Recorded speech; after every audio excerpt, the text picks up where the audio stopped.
Bonjour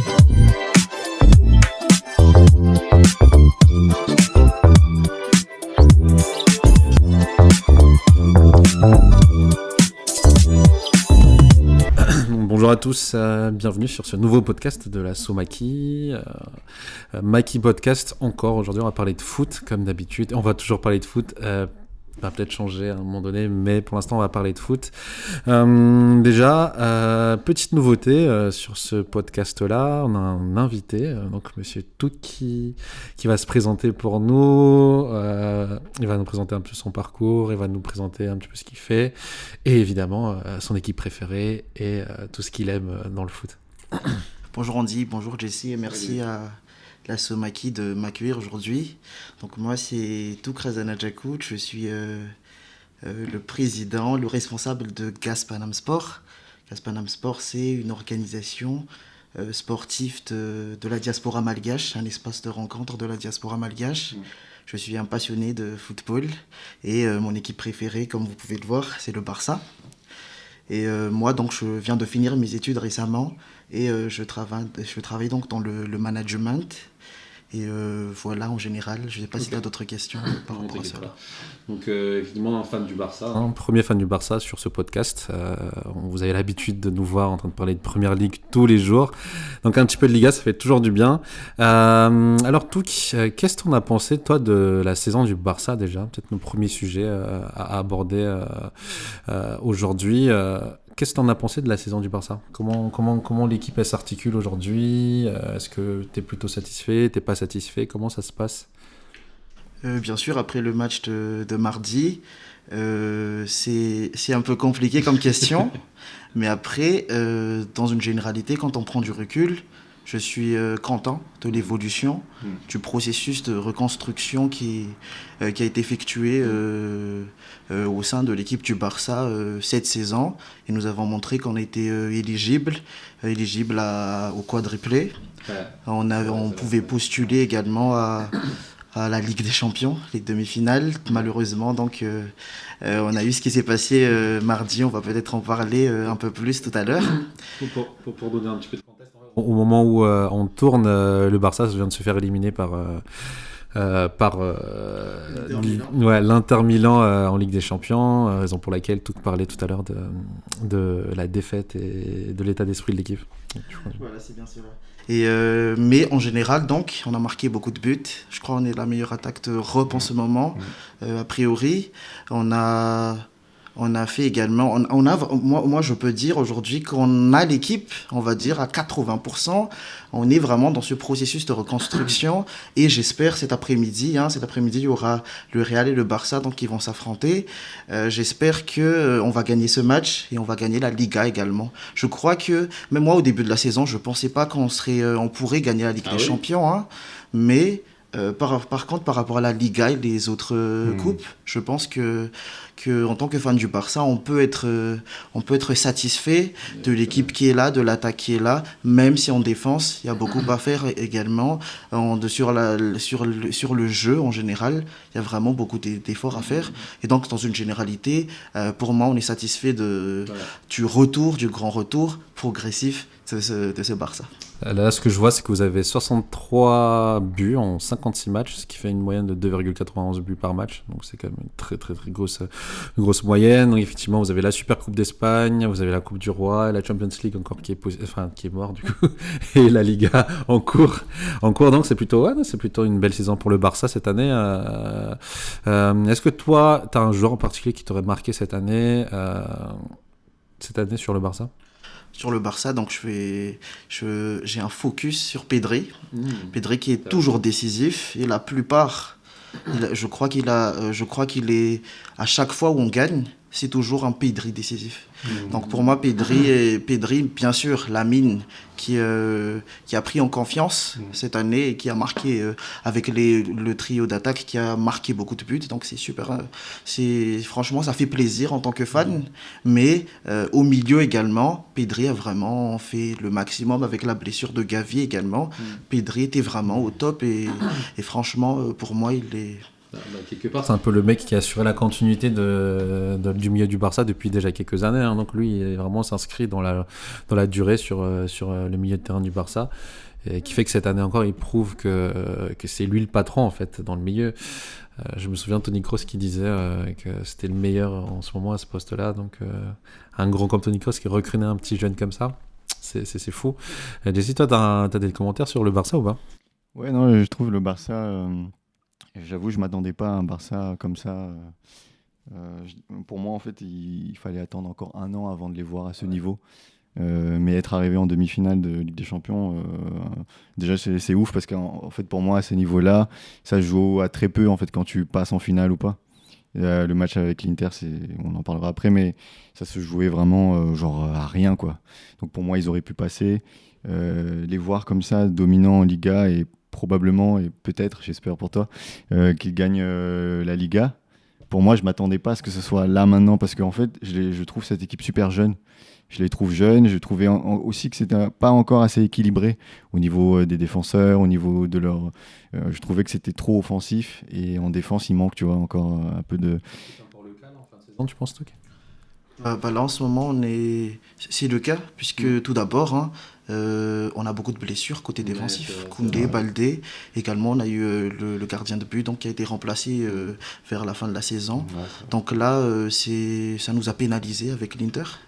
Et j'espère qu'on va faire le nécessaire pour approfondir cela. Mais après, côté technique également, depuis qu'on a aligné donc, le jeu avec les hors-jeux. Donc pour ça, des fois ça passe, mais avec une équipe comme l'Inter, c'est dangereux. Donc là, il y a vraiment quelque chose à voir côté défense. Il y a Koundé qui fait quand même sa meilleure saison, je pense, toute sa carrière là, cette année. Replacé à droite, qui se découvre un nouveau rôle totalement inédit. C'est une meilleure saison de Koundé. Hein, c'est aussi grâce à ça que la défense du Barça aussi, je pense, est en train de performer de fou en ce moment. Qu'est-ce que tu en penses de Koundé, toi? Pour moi, c'est le meilleur à son poste en ce moment. Et vraiment... tout le côté défensif en effet, et même il aide beaucoup Yamal côté offensif, il aide beaucoup Yamal, tout comme Nuno Mendes avec Kvaratskhelia par exemple, mais il est vraiment un support de Yamal. Et si Yamal a eu des difficultés avec l'Inter, c'est que il y avait 3 gars sur lui, mais également s'il y a eu un certain support de Koundé, ça aurait été différent. Mais c'est qui avait joué déjà contre... Oui, tu disais. Non, vas-y, continue, après j'aurai une question. Ouais. C'est qui avait joué je me souviens plus de qui avait joué à droite, du coup, lors de... C'était Martin, ouais.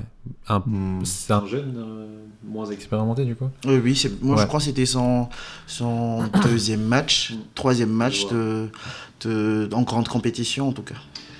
Juste un commentaire peut-être avant ta question. En plus, ce qui est cool, c'est que ce que je vois en tout cas, malgré le profil de Yamal qui peut être relativement offensif, on peut croire que c'est un nouveau Neymar qui défend pas, mais il revient énormément en défense, hein, Yamal. Il revient beaucoup en support en arrière dans les phases défensives, c'est plutôt cool, je trouve. Il faut beaucoup de courses défensives, donc ça c'est plutôt pas mal, et ça aide vraiment le côté droit qui fait que c'est létal de fou en fait à droite. Question. Moi j'avais une question avant de parler du match du coup et de ce que tu as ressenti. Je voulais juste savoir si pour toi tu retrouves un peu les émotions que tu avais quand tu commençais à aimer le Barça. Et d'ailleurs je voulais savoir à quel moment est-ce que tu as commencé à aimer le Barça et qui sont tes joueurs, à quelle période et qui sont les joueurs vraiment qui t'ont poussé à être fan du Barça. Par rapport au Barça, moi, ça relève de 2006-2007, je crois, ou 2008. C'était à une finale Manchester-Barça. Okay. Messi était en train de faire une belle tête contre Ferdinand, je crois, et Van der Sar. Et à partir de là, c'est à partir de là, en fait, que je me suis positionné comme un fan du Barça. Avant cela, je crois que c'était surtout sur PES. PES à l'époque. PS6 je crois à l'époque, on jouait et c'était Barça, Ronaldinho, Eto'o, etc. Et ensuite donc ça a commencé à partir de cette finale que vraiment le Barça était pour moi mon équipe préférée. Après il y a mon père également qui est un fan du Barça, donc c'était un peu en fait toute la famille qui était fan du Barça. Je pense que ça fait rare ici sur Paris, mais c'est toute la famille qui aime bien le Barça.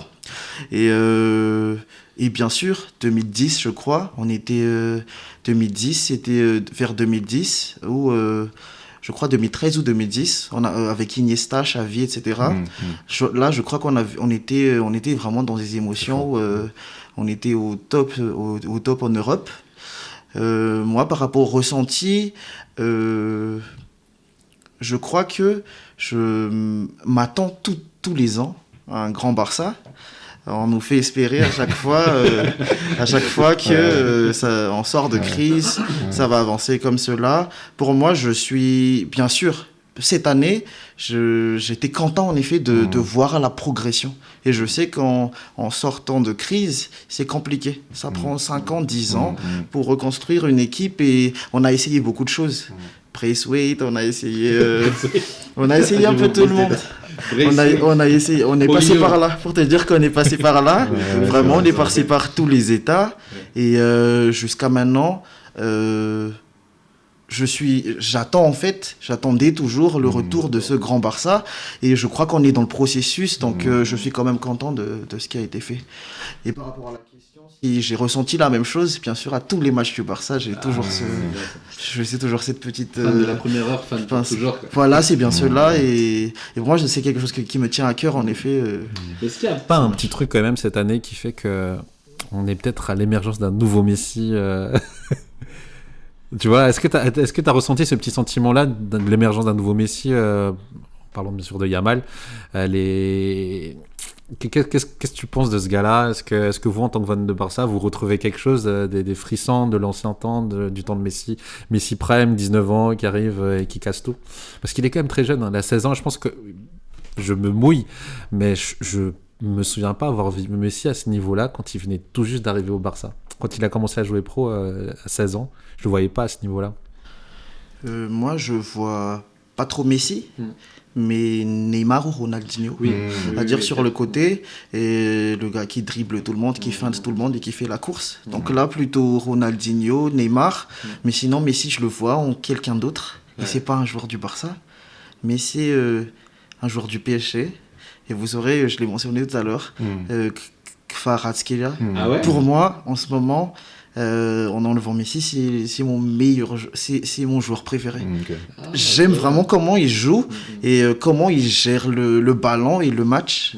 Après, on en parlera peut-être, mais la personne que je vois plus s'approcher de Messi, on n'en parle pas beaucoup, il ne marque pas beaucoup de buts dans les finitions, mais ce gars est vraiment impressionnant, il est très très fort. Il est à l'aise avec le ballon et avec le jeu également. Il défend aussi, mais on approfondira un petit peu plus parce qu'on va parler du PSG aussi après par rapport à la finale. Donc, moi, je me ressens toujours un petit peu sur le Barça. Du coup, là, tu as le Barça de cette année. On aura le match du Classico tout à l'heure. Là. Tes prévisions, comment ça va se passer, comment le Barça va gérer ça, dans quel état d'esprit ils vont se mettre, sachant qu'ils ont eu cette défaite qui est quand même amère. Ils ont quand même 3 coupes malgré tout qui font qu'ils font pas une saison de merde, quoi. Enfin, ils réussissent quand même bien leur saison. Qu'est-ce que t'en penses ? Comment tu prévois ? Est-ce que le Barça va essayer de chercher ça ? Est-ce qu'ils auront la niaque ou est-ce qu'ils seront mous ? Comment tu penses qu'ils vont gérer ça ? Tout d'abord, je parlais du Real qui n'a rien à perdre, qui va tout faire pour éviter la saison blanche. Deuxièmement, le Barça qui vient de sortir d'un schéma, un schéma où tu es à côté d'une victoire, tu as en main la victoire et en 2 minutes tu la perds. Imaginez qu'on a mené pendant toute la saison et que vers la fin on se dégonfle. C'est un peu ma peur, mais je crois que là donc c'est côté psychologique. Donc c'est parce qu'on est jeunes, hein, ce sont tous des jeunes et c'est vraiment il faut pas qu'ils prennent en fait ce sentiment là, mais qu'ils continuent à jouer, à bien jouer. Et par contre sur le tableau, sur l'affiche, on est quand même favori et donc je pense qu'on va au moins tenir le nul et j'espère qu'on va gagner. Mais cette mentalité-là où tout peut s'effondrer au dernier moment, parce qu'on a quand même fait une très belle saison en Liga, hein, et ça m'inquiète. Et si le Real, surtout, surtout si le Real gagne, nos 3 derniers matchs sont plus difficiles que le leur. Ça va être vraiment compliqué de gérer ça. Mais moi, j'espère et je pense qu'au moins on tient le nul et pourquoi pas ne pas gagner. En tout cas, vous dominez sur les dernières confrontations directes, sur les 4 matchs. Il y a eu 4 matchs là, c'est ça 3 plus la Coupe du Roi. Ou 3 avec la Coupe du Roi. Super Coupe ou je sais pas. Non, c'était la finale de la Cup, je crois. Non, donc ce sera le 4e match. Le 4e match. Donc là, vous avez quand même un ascendant sur eux sur l'intégralité des matchs. Déjà, c'est sûr qu'en termes, je pense, de stratégie de leur côté, ils auront quand même de l'appréhension vis-à-vis de vous, malgré tout. Mais c'est vrai que tu as raison. Là, c'est un Real qui n'a rien à perdre. Ils vont jouer à fond le truc. J'espère que ce sera un bon match. Toi, tu en penses quoi de ce match-là ? Barça-Real, ouais, j'avoue que je vois un Real revanchard après toutes les défaites en fait. Ils se disent pas une 4e fois quoi. Donc je m'attends plus à la difficulté de la part du Barça qui, comme tu l'as dit, je pense c'était il y a quelques jours, donc moralement se relever de ça. L'entraîneur qui est super bon en Flick là. Qui doit remotiver ses joueurs. Je pense que tout dépendra de lui. S'il arrive à remotiver les joueurs et, comme tu dis, refaire jouer comme si de rien n'était. Bon, le Barça, normalement, avec leur jeu, ils sont supérieurs. Mais je suis d'accord que mentalement, c'est un peu déséquilibré. Donc je dirais plus que le Real va dominer ce match. Tu penses qu'ils vont dominer le match Ouais, par rapport à tout le contexte, je pense. Je peux me tromper. Hein, mais... Je sais pas, le Real en ce moment, ils ont vraiment du mal à maîtriser leur match, j'ai l'impression. C'est vrai. Donc je pense qu'un petit truc, ça peut faire basculer l'état d'esprit en faveur du Barça. Peut-être pour conclure la partie Barcelone, on aura quand même l'occasion d'en parler au fur et à mesure, mais est-ce que vous avez un pronostic qui va gagner ? Là Ouais. Je dirais... Moi, je dis match nul. Moi, je dirais 3-2 Barça. 3-2 Barça. Ah, c'est un gros match, du coup, que tu attends quand même. Moi, j'ai pas les compos. Il y a des blessés des deux côtés, je crois. Donc, nous, je crois Koundé, Baldé, encore blessés. Et je crois que ce sera la même formation que celui contre l'Inter, je crois. Je n'ai pas encore vu, mais ça va y ressembler en tout cas. Ok. Match nul aussi, on verra bien comment ça va se passer le match. Sans transition, on va passer à la suite. Du coup, on clôt le sujet Barcelone. On parlait déjà de Ligue des Champions tout à l'heure. Là, je voulais aborder du coup la fameuse finale du 31 mai, c'est ça ? Ouais. Du 31 mai, grosse finale, 2 grosses équipes. Pas forcément ce qu'on attendait déjà, je pense. Avec Paris qui vient de très très très loin en Ligue des Champions. N'oubliez pas, ils passaient les barrages encore au tout début, ils rataient tout leur début de match, leur début de saison en Ligue des Champions catastrophique. Et là ils sont en finale, plus fiers que jamais, plus solides que jamais, peut-être jamais plus cohérent que jamais. Et à côté, tu as l'Inter qui aussi vient de loin, carrément, et retrouve enfin une finale depuis des années maintenant en Ligue des Champions. Depuis 2 ans, ça Depuis va. 2 ans. En vrai, ils sont constants. Ouais, ils sont constants. Mais oui, ça fait quand même 3-4 ans qu'ils sont bien là, avec Lautaro toujours au top. Qu'est-ce que vous pensez de cette finale ? Commencez par toi, Twitch. Qu'est-ce que t'en penses déjà des deux équipes et comment tu perçois ce match-là ? Comment ça va jouer ? Est-ce qu'il y aura une tendance sur une autre équipe plutôt qu'une autre ? Moi, en tout cas, j'ai jamais vu le PSG aussi complet. Vraiment, même en profondeur de banc, il y a tout le monde dans chaque poste. Mais surtout, il y a vraiment une sorte de solidarité au sein de l'équipe, mais sur tout le monde revient, tout le monde travaille ensemble, tout le monde est mobilisé, le capitaine vraiment essaie de dynamiser tout le monde. Il n'y a pas de star étoile pour influencer n'importe quel choix. J'ai jamais vu un PSG aussi complet, et pour moi, je crois qu'ils sont favoris. Après, il ne faut pas enterrer l'Inter trop vite, puisque, comme vous avez vu, la demi-finale, ils jouent avec rage. Vraiment, ils veulent l'avoir également. Et ils vont jouer en bas. Ils vont défendre, vraiment. Ils vont faire un bloc défensif vraiment, vraiment solide, mais ils vont attendre les erreurs. En fait, pourquoi je dis PSG-Barça, en fait, ils ont une similitude, Mais nous, on n'a pas la bonne défense. Et c'est pour ça qu'on a été fragile pendant les demi-finales. Mais je crois que PSG, eux, ils ont vraiment tout le monde. Et pour moi, ils peuvent prendre l'ascendant. Est-ce que pour toi, c'est le meilleur PSG de l'histoire ? L'histoire, je crois pas, mais en tout cas, on va dire post-2015. Post-2015, pour moi, c'est... Parce que moi, avant, j'ai pas vraiment regardé, j'étais pas vraiment focus sur le PSG, mais post-2015, pour moi, c'est une très belle équipe. Ok. Oui, donc tu disais tout à l'heure que pour toi, c'est le pari le plus intéressant depuis 2015, c'est ça ? Pour moi, c'est peut-être le meilleur pari de l'histoire. Hein. Enfin, en tout cas, statistiquement, profondeur de banc, cohérence dans le jeu, ils sont bons en fait de tous les côtés, à tous les postes. Il y a les bons joueurs au bon endroit. T'as des jeunes, t'as des vieux, t'as des gens expérimentés. Donc pour moi, on ne devrait pas avoir peur de dire que c'est le meilleur. Ils n'ont pas les meilleurs joueurs du monde comme à l'époque des Messi, Neymar, Mbappé, mais c'est comme un grand pari bien cohérent, une vraie équipe finalement, sans l'argent. Et toi, Jesse, qu'est-ce que t'en as pensé du Moi, je serais un peu plus nuancé, je dirais. Ouais.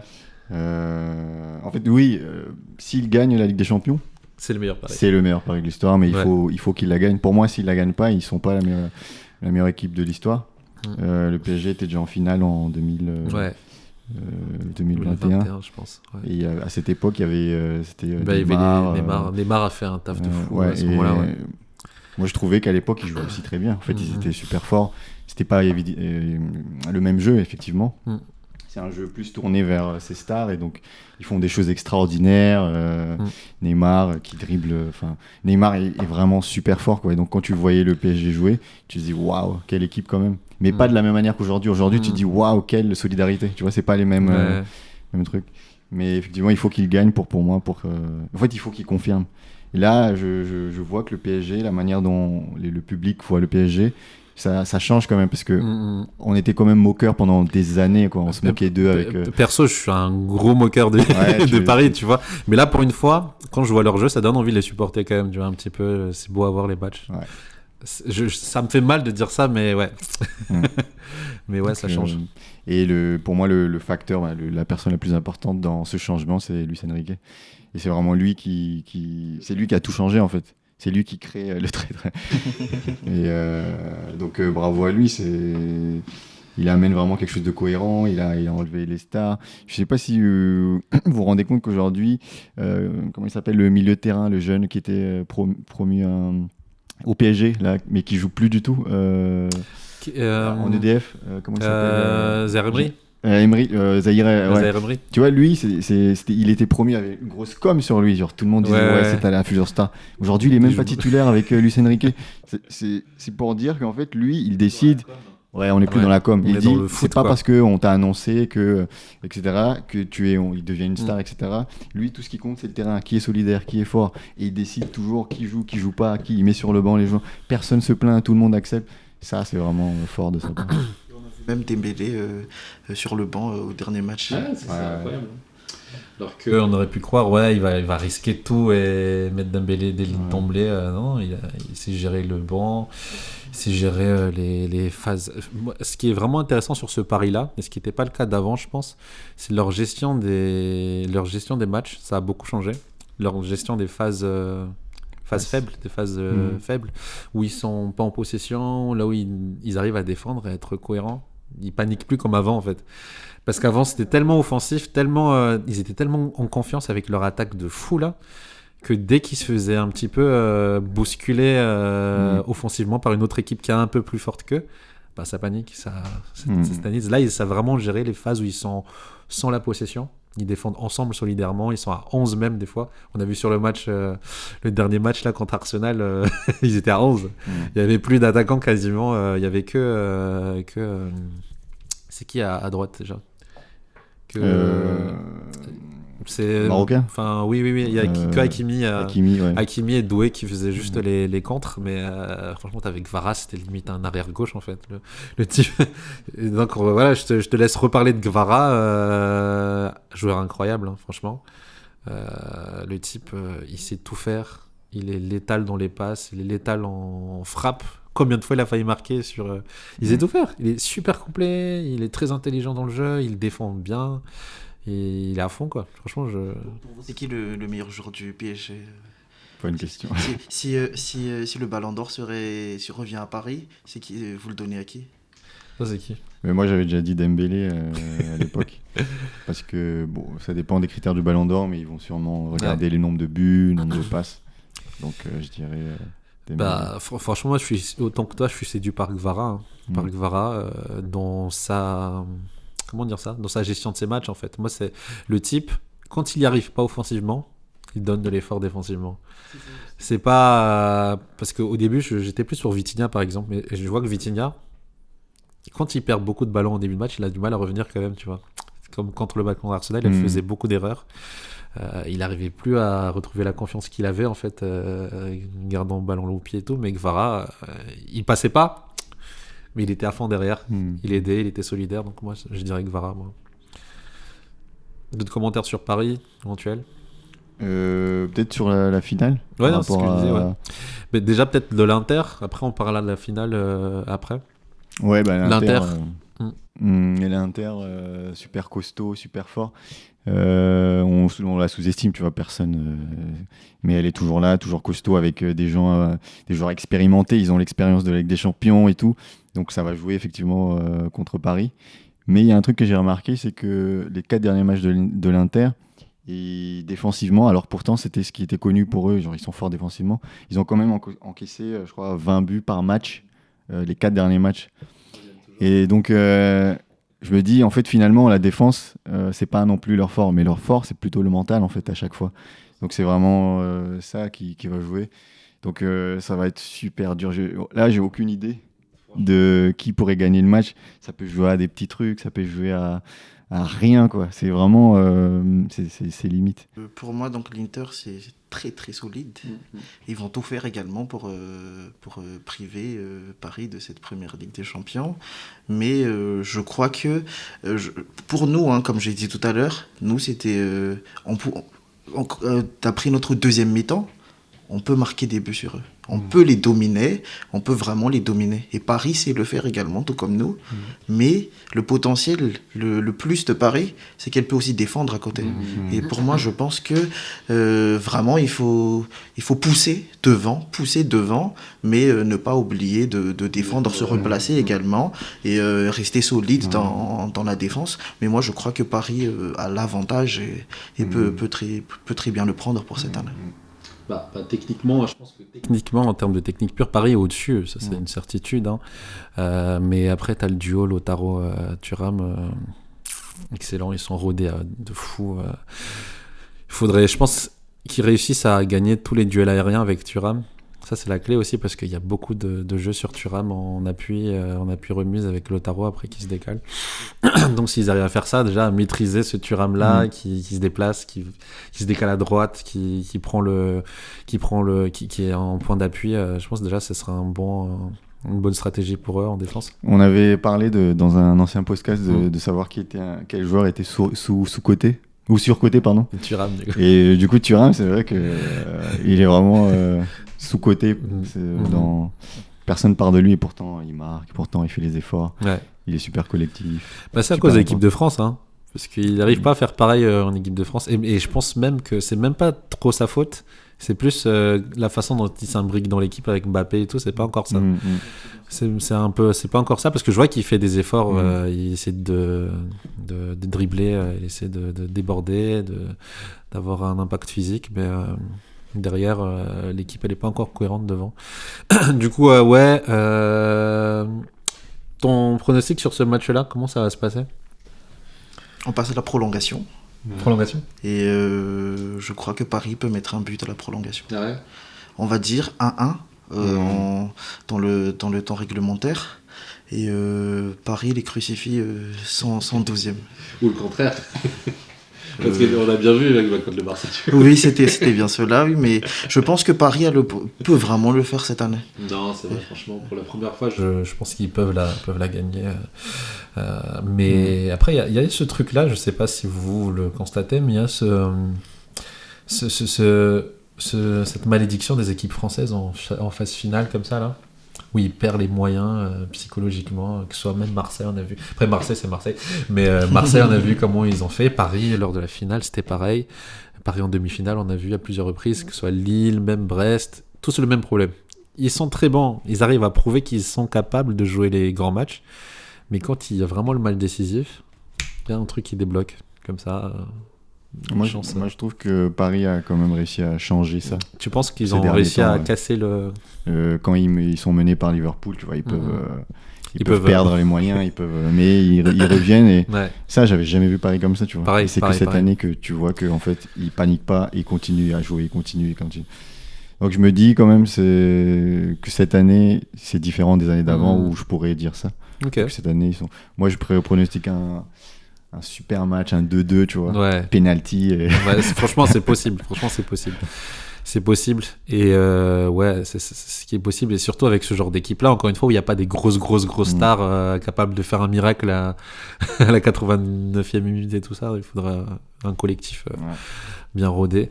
Ok, bah écoute, je pense qu'on va clôturer du coup sur cette finale-là, si ça vous dérange pas. Et on va passer à la deuxième partie après. Deuxième partie. Donc, deuxième partie, un nouveau Pokémon qui vient de popper. Sauvagement. Sauvage de Liverpool. Nouvellement champion. Donc, Ryan, on vous présente pas, c'est comme d'habitude. On peut même vous voyez. Il va faire il va faire le chauvin sur la patrie Liverpool, où il est né. D'ailleurs, il vient de là-bas. Pas du tout. Pas du tout, mais oui. Donc déjà peut-être en revenant un petit peu sur ce qu'on disait tout à l'heure sur la finale. Toi, tu serais pour qui, toi, qui tu verrais gagner cette Ligue des Champions? En vrai, je pense que je vois l'Inter gagner. Paris, même vous avez déjà tout dit. Hein. Je vais juste rajouter le petit truc de. T'as toujours un moment où ils paniquent. Et on a vu contre Aston Villa. Ouais, j'ai vu. T'as eu 3 buts en 7 minutes. Et là, c'était vraiment... pas à l'abri quand même. Parce que Paris, ils sont très très forts. Mais t'as toujours un petit moment où leur cerveau se désactive. Ça peut durer peut-être vraiment 5-7 minutes. Hein. Mais à chaque fois, ils encaissent à ce moment-là précis. Et vu que l'Inter, ils sont constants, ils sont trop forts pour profiter des... Ce sera vraiment ce moment-là qui sera décisif. Après, j'avoue. Paris est quand même favori. Mais Paris est favori, mais je vois l'Inter gagner malgré tout. Ils vont sûrement... Peut-être Gvara va toucher le poteau, Sommer va faire des arrêts de fou et après, il marque. Bon, après, ce sera serré. Hein. Peut-être 2-1, peut-être aux prolongations. Mais l'Inter. Mais écoute, on verra bien comment ça va se passer. Hein, mais grand match, je pense. Franchement, grand match. 2 équipes collectives. Ce sera du foot, ça c'est sûr. Après, tu vois l'Inter qui est vraiment en mobilisation totale. Quand je dis ça, c'est pas que sur le terrain, mais en dehors du terrain. On a été victime. Hein. 75% des spectateurs, ou 80% même, c'était vraiment mobilisés. Toute la ville est vraiment dur mobilisée. De battre le Barça en supporter. Hein. Voilà, c'est bien cela. Et nous, c'était pas le cas au match aller. Et vraiment, c'était un peu pour ça aussi qu'on a démarré nos matchs. Vraiment, la première mi-temps était... nos gars, ils étaient tendus, en fait. Et là, c'était l'effet supporter. Vraiment, les supporters de l'Inter, c'est vraiment des 12e joueurs, en fait. Et ils sont dans le match, même quand ils perdent. Et pour moi, ça a de l'influence, surtout contre des jeunes comme les joueurs du Paris Saint-Germain et le nôtre. C'est ça.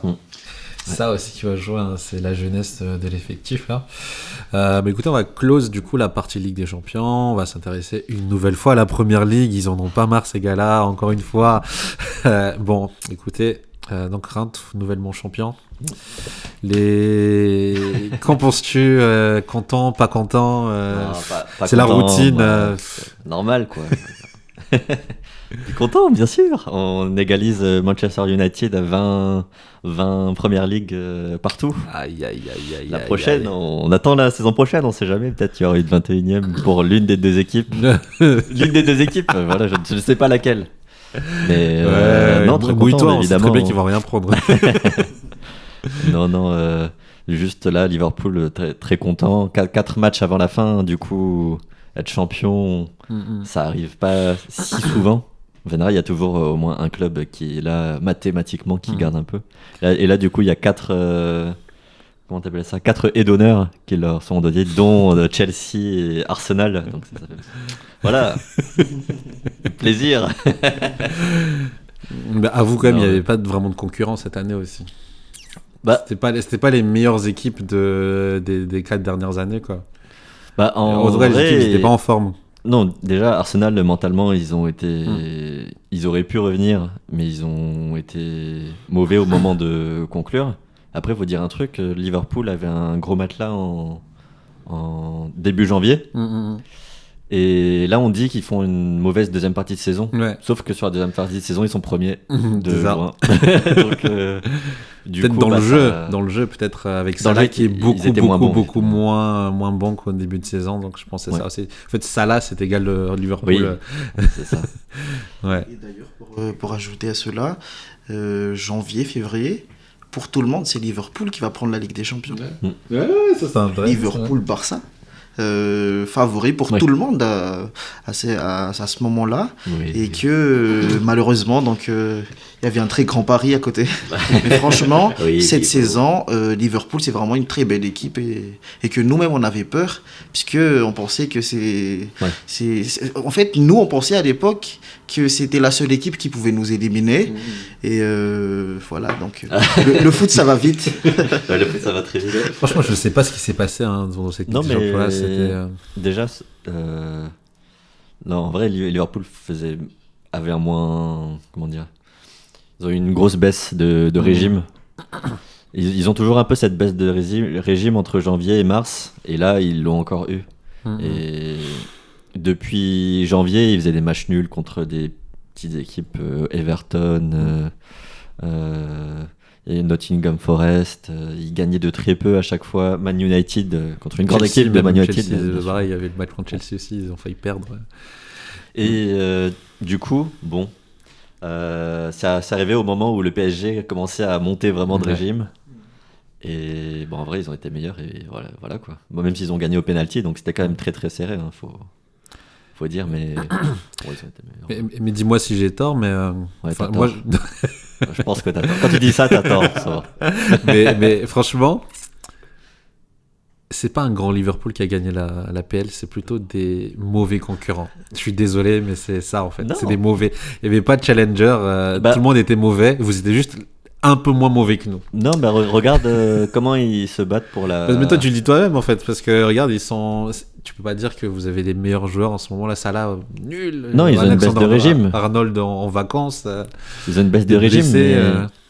Non, je suis pas d'accord, c'est juste qu'ils ont été meilleurs contre les équipes du milieu de tableau qui sont, elles, devenues très très fortes. C'est ça. Par rapport aux années d'avant. Oui. Et du coup, je peux pas dire que les autres équipes sont moins bonnes, mais quand tu as des équipes comme Brentford, Bournemouth, même Aston Villa, ils sont en Ligue des Champions, mais Aston Villa, des clubs comme ça, Brighton, qui ont des équipes de fous, en vrai, qui ont des joueurs vraiment de qualité, et que tu vois que les finalistes d'Europa League sont 15e et 16e, ça veut dire qu'en Europe, bah, en fait, il y a ces deux choses. Soit en Europe, vraiment toutes les équipes sont devenues mauvaises. Ouais. Enfin, en tout cas, ont toutes baissé de régime. Ouais. Parce que ça peut être un argument. Voilà. Ou alors, juste Liverpool avait fait une très très bonne saison. Il n'y avait peut-être pas un concurrent qui a tenu la distance, mais ça n'enlève rien à ce qu'ils ont fait. Voilà. Mais je suis pas forcément d'accord en vrai, mais je comprends ce que tu veux dire. En tout cas, par rapport au Liverpool qui challengeait Manchester City, je pense que vous étiez beaucoup plus fort, beaucoup plus fort. Et ce Liverpool-là méritait vraiment de gagner en fait face à City. Mais c'est City en face. Mais cette année, je pense vraiment qu'il y a vraiment ce truc de baisse de régime sur les équipes concurrentes. On perdait contre tout le monde perdait des matchs en fait. Il y avait pas les 2-3 premiers qui étaient imbattables, des trucs comme ça. Mais parce que la Première Ligue a augmenté de niveau. C'est sûr. Je pense. Ouais, mais t'as raison. Milieu de tableau. Je sais pas ce que milieu de tableau, ils sont vraiment devenus très forts. Et surtout, ce qui change par rapport à avant, je pense, c'est que tout le monde joue en fait. Tout le monde joue. Il n'y a plus de parc de bus à l'ancienne. Tout le monde joue. Ils ont une stratégie, ils y vont. Il y a des impacts physiques. Raison pour laquelle, je suis désolé, mais la Première Ligue, c'était tellement dur. C'est pour ça qu'on est nul en Ligue des Champions et que. et qu'on a tous perdu. C'est tellement dur de se qualifier.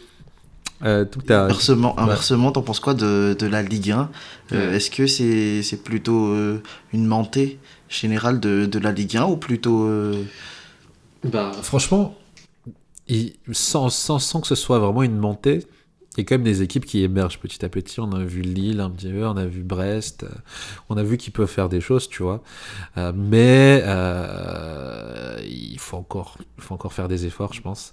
Il faut encore faire des efforts et le fait d'ailleurs que Dazen se retire de la diffusion cette année, après un an, tu vois, ça signifie quelque chose. En fait, il n'y a pas de visu dessus.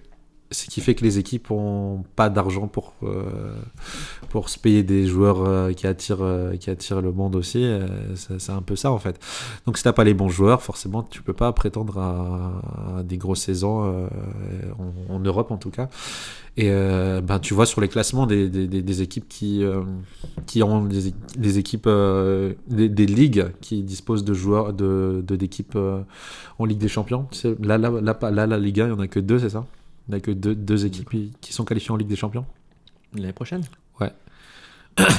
3 ouais. 3 Après, il y a Marseille et il y a une autre équipe, et pareil. Et une quatrième en barrage. Monaco.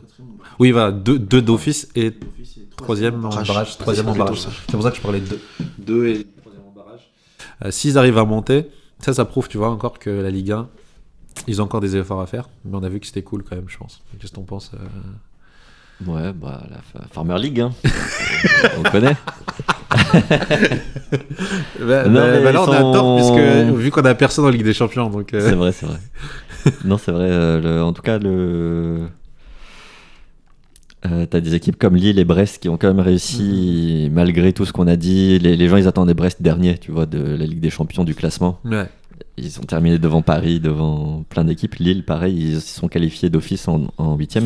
Bon, il se trouve qu'ils n'ont rien fait arriver en 8e ou en barrage. Mais bon, déjà, Brest, ils sont tombés contre Paris. Donc, vraiment pas de chance.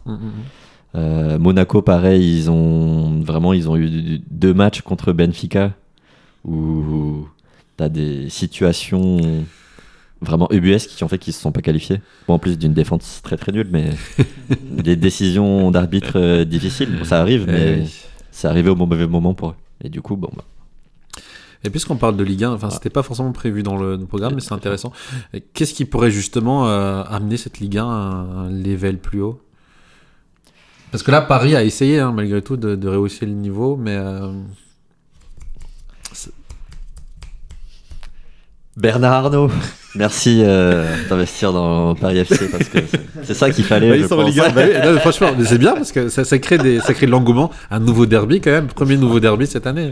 Non, Paris FC, c'est pas mal. C'est pas mal. Ça a créé un nouveau truc. Après, je pense qu'ils auraient été en Ligue 2 même sans lui. Donc bon, en Ligue 1. Ouais, il serait... Mais bon, ça crée en effet, ça crée de l'engouement.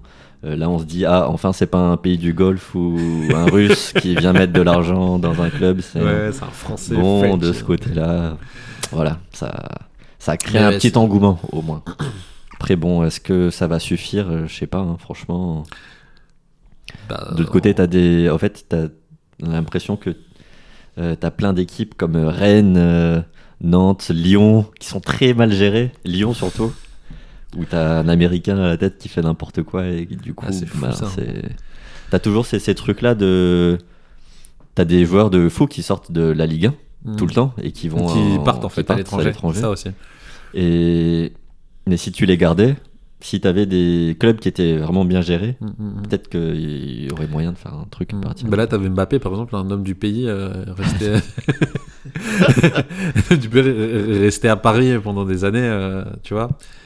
Est-ce que pour l'argent l'argent c'est pas. Si on te propose mieux ailleurs, souvent tu pars. Mais je veux dire, franchement c'est positif le fait qu'il soit resté. Ça a quand même, je trouve ça un coup de projecteur pour la Ligue 1 parce que qui connaît pas Mbappé, qui connaissait pas Mbappé, franchement à ce moment-là on regardait c'était quoi Paris, tout le monde disait que c'était une équipe de fous, même jusqu'à maintenant on dit que Paris c'est une équipe de fous et tout. Donc il faut quand même des grands joueurs pour attirer du monde et pour que la Ligue évolue quoi. Des grands joueurs et des meilleures décisions vraiment plus haut. Ouais. Genre, Dazen, c'était une très mauvaise décision. La Ligue 1 est mal gérée, mais bon, ce sera pas le débat. Je pense que personne n'a payé. Hein. Je sais pas qui a des abonnements à Dazen, mais perso, ouais, ils s'en retiraient très très très vite. Mais du coup, je sais pas qui va diffuser la Ligue 1 l'année prochaine. Je sais pas trop. On verra bien. Ok, ben écoutez, on clôt le sujet. Liverpool, tout ça. Mérité, bien sûr. Ouais. Mérité, ouais. Bon, ouais, félicitations, c'est bon. Et d'ailleurs, parce que nous, au sein de Gaspanam, on a une compétition qu'on appelle la Ligue des champions Gaspanam. Oui, j'ai vu. Et Liverpool était champion aussi. Ah oui, y a pas de hasard. Et c'est des vrais fans de Liverpool ou Des vrais fans de Liverpool, oui. Ah, Les fans de Liverpool, et c'est une très très belle équipe. Ouais. Bon choix moral et. Vous prenez les vieux ou pas? Pardon? Vous prenez les vieux ou pas dans les équipes? On prend tout le monde, s'ils veulent jouer. Tout le monde est la bienvenue. Mais ouais, du coup, voilà, on clôt le sujet, du coup, Liverpool, Ligue 1. Là, on va passer dans un truc totalement hors sujet. Mais ça me tenait à cœur de le faire. Messi, CR7. Messi, CR7. Bilan de carrière, finalement. Ces deux grands joueurs-là. Qui fait une meilleure... Déjà, peut-être, on va peut-être décomposer la question. Qui fait une meilleure retraite, là? Qui a bien fini sa carrière? Qui réussit mieux sa retraite? Moi, je pense que chacun est dans son élément, dans ce qu'il aime bien. Donc, pour moi, ils sont bien là où ils sont, il y a l'argent, il y a tout ce qu'il faut, mais également, dans les compétitions, également, ils essaient de faire... d'optimiser la visibilité de ces compétitions, de faire tourner l'économie sport dans MLS, et que ce soit en MLS ou en Arabie. Donc pour moi, ils ont un rôle, donc c'est surtout leur rôle en général pour... des ambassadeurs. En fait. Ouais, des ambassadeurs en effet. Donc pour ça, ça passe. Après, je trouve que les deux sont un peu en échec. Il y a quand même eu des équipes qui étaient déjà leaders locales, qui gardent toujours le monopole des victoires. Mais en tout cas, c'est bien, ça fait plaisir en Amérique, à Miami surtout, de voir que ça bouge quand même, le foot, même s'il y a les Miami côté basket qui prend un peu le monopole de local. Et là, ça fait plaisir que Messi, etc. C'est vrai que les États-Unis, ça change un petit peu. Ça change un petit peu. Mais après, donc, sinon, côté sport, on s'attendait pas à grand chose non plus. Oui. C'est dit. Ah ouais, non, mais exactement pareil. Ils sont dans leur élément, l'argent. Non, mais ils sont tranquilles. On s'attendait pas. Ouais, en effet, on ne s'attendait pas à ce que. Ça met de la visibilité sur deux championnats qui sont un peu. Qui sont pas forcément très visibles et qui l'auraient pas été sans eux. Même si le championnat. C'est en Arabie Saoudite, c'est ça? Le championnat saoudien, même s'il évoluait un petit peu plus vite parce qu'il y a eu beaucoup d'investissements récemment. Messi était une légende de foot, maintenant c'est une légende du soccer, donc ça, il faut le dire. C'est fou quand même le foot. Quel changement quand même. Mais ouais, en effet, il y a un peu aussi un petit côté échec parce que, en effet, le fait qu'il gagne pas. Voilà. Après, Ronaldo il gagne en followers sur sa chaîne YouTube, donc peut-être que pour lui c'est une victoire. Je sais pas. C'est une victoire. En un jour en plus. Mais ouais, et je reviens un petit peu vraiment sur le côté cœur, tu vois. Forcément, toi, t'as une préférence pour Messi, Barça, tout ça. Est-ce que tu continues à le suivre toi jusqu'à maintenant ou pas? En mode fan? Ou vite fait. Non, par contre, je ne suis pas les matchs de 2h du matin. Mais oui, bien sûr, je suis en tant que fan sur les réseaux sociaux. Qu'est-ce qu'il fait? Mais en général, je le vois plus en Kfara. Tu l'as vite oublié. Qu'est-ce que tu en penses de son état d'esprit? Enfin, par rapport, je fais toujours la comparaison entre les deux. Pour toi, en termes d'état d'esprit, qui sort vainqueur de ce match-là? Parce que je dis ça pourquoi? Parce que là j'ai vu, tu sais, CR7 il a perdu c'était la finale, c'est ça qu'il a perdu. Tu vois que le mec il a encore envie de gagner en fait. Il a faim encore. Il a faim encore CR7. Est-ce que Messi il est encore dans cet état d'esprit-là, de vainqueur Oui, moi je pense que Messi veut toujours être considéré comme meilleur joueur de l'époque face à cette rivalité. Et je crois qu'il y a plutôt la Coupe du Monde qui va être décisive sur ça. Ouais. Et je pense, je sais pas s'il va jouer en 2026, mais je pense qu'il veut encore avoir un rôle leader au sein de l'équipe d'Argentine.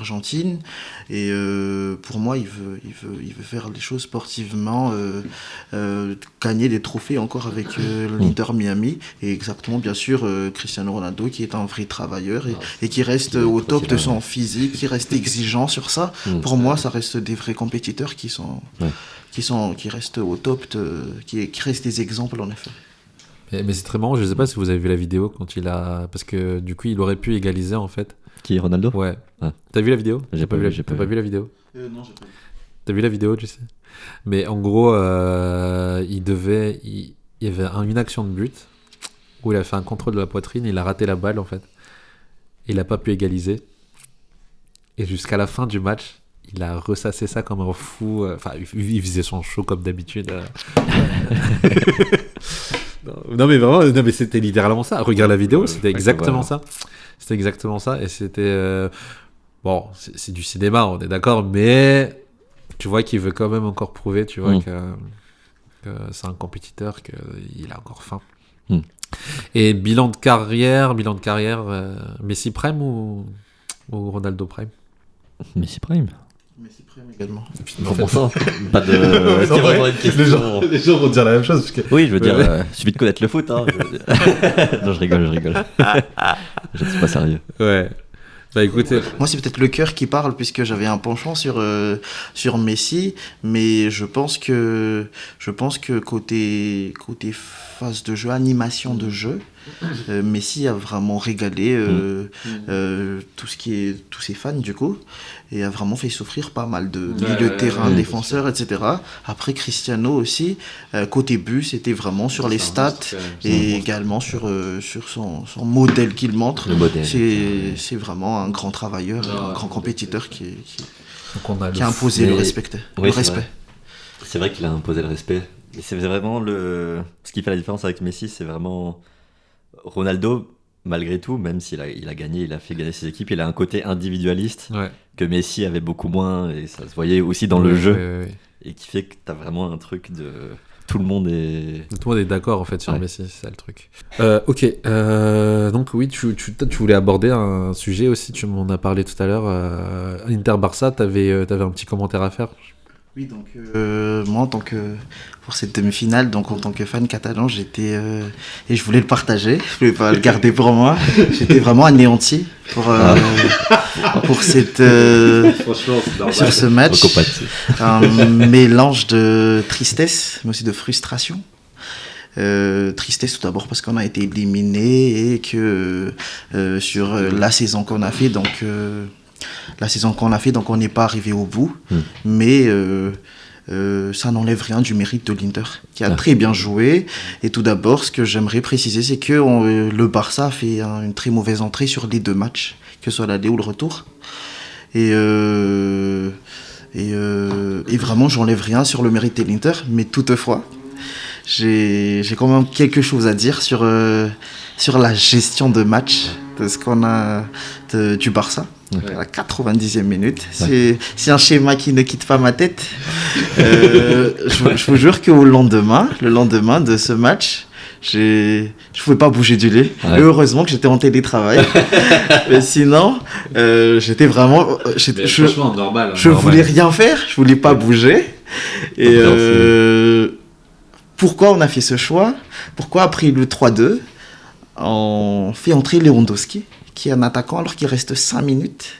Pourquoi on ne fait pas entrer des défenseurs pour serrer, pour défendre à 11, voir tout le monde en défense? Pourquoi on s'expose? On s'expose encore dans le jeu, genre on montre encore qu'on a envie de marquer. Mais si vous avez vu, c'était juste après le poteau de Yamal que c'est parti de l'autre côté, le contre-attaque qui est allé très vite. Et pour moi, en fait, c'était je sais pas si on a fait entrer Lewandowski à la 75e, ça me dérangeait pas. Si on le fait entrer à la prolongation, ça me dérangeait pas.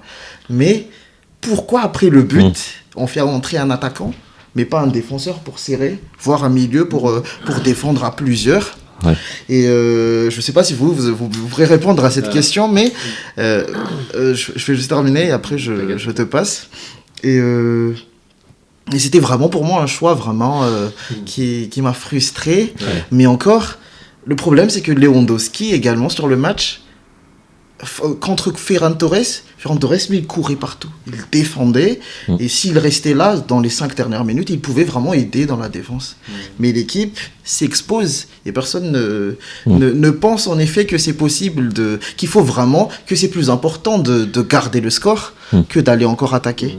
Pour moi, par exemple, Yamal, quand il avait la balle, avant de tirer pour aller au poteau, là, il pouvait aller sur le corner. Pour essayer de jouer le temps. Ouais. Mais vraiment, sur cette gestion, c'était vraiment frustrant et je sais pas si vous en pensez. Non, je comprends de fou. Je pense que t'as raison sur cette stratégie-là. Mais après, moi, si je peux répondre à ça, vous étiez quand même dans un état d'esprit de vainqueur, de base, sur le dernier but, sur le 3-2, là. Et je pense, enfin, si je mettais à la place de l'entraîneur, je pense que dans une phase offensive comme ça, où vous êtes encore hyper létal, t'avais Ferran Torres qui était fatigué. Il a tellement couru pendant tout le match, je pense qu'il pouvait pas faire des courses en défense. Mais en mettant Lewandowski, j'aurais tendance à croire qu'il voulait continuer effectivement sur cette lancée de vraiment écraser jusqu'au bout, en fait. Parce que vous étiez même pas dans une phase basse, en fait. C'était vraiment surpris. Ils ont été surpris comme ça. Parce que vous étiez encore avec un Yamal encore hyper flamboyant. Tu vois le truc, on peut encore faire plus. C'est vraiment dans ça. Donc je pense qu'il a voulu avoir cette continuité-là et pas casser le rythme, en fait. Parce qu'il pouvait encore marquer derrière. Si Yamal marquait, par exemple, on n'aurait pas dit ça. Tu vois. Mais je comprends ton point de vue. Mais je pense que l'entraîneur, il voulait garder ce rythme-là parce qu'ils étaient encore à fond jusqu'au bout. Mais ils se sont fait surprendre en 2-2. Moi, je pense qu'il a fait une erreur. Mais c'est une erreur. Il a fait une erreur et c'est là où tu vois que c'est sa première année. Ah, aussi. Barça, même Anti-Flick, c'est sa première année au Barça, mais voilà, donc il est aussi dans cette. Barça, c'est le jeu offensif. C'est ça, en fait, c'est ça. Truc, ouais. Donc il s'est peut-être dit. Barça, à un moment, ils ont quand même eu une réputation un peu de tricheur aussi. de mon côté, des joueurs qui plongeaient, qui gagnaient du temps quand ils menaient un peu. Bon, après, c'était exacerbé quand ils jouaient contre le Real, mais c'était des deux côtés. Et du coup, là, c'était vraiment ils ont plus misé sur le truc. Barça, c'est jeu offensif. La Masia, on est des gens qui font du beau jeu. Sauf que bon, arrivé à cette période-là, c'est en effet, tu peux t'appeler Yamal et Barcelone. Ouais. Tu peux aller vers le poteau de corner comme le PSG l'a fait contre Arsenal, alors que eux ils menaient 2-0, tu vois. C'est exactement la même problématique que Paris de l'époque au final. Une question d'expérience. En vrai. Yamal, il a 17 ans, donc c'est forcément qu'il va faire le choix. Et si je peux rajouter, même si on voulait jouer le temps, on pouvait faire tourner. Et le truc, c'est qu'on sait très bien faire ça. On pouvait vraiment faire tourner, mais pourquoi on force à aller vite justement sur le but, alors que c'est à nous de jouer le temps. Et pour moi, je vois quand même la jeunesse de l'équipe dans ça d'expérience. Tu vois, ils étaient en feu, en fait. Quand ils ont marqué, je pense qu'ils n'ont pas réussi à canaliser l'énergie de l'équipe et essayer de se poser. C'est ce qui pêche à Paris aussi. À un moment donné, c'est ce qui pêchait à Paris à un moment donné.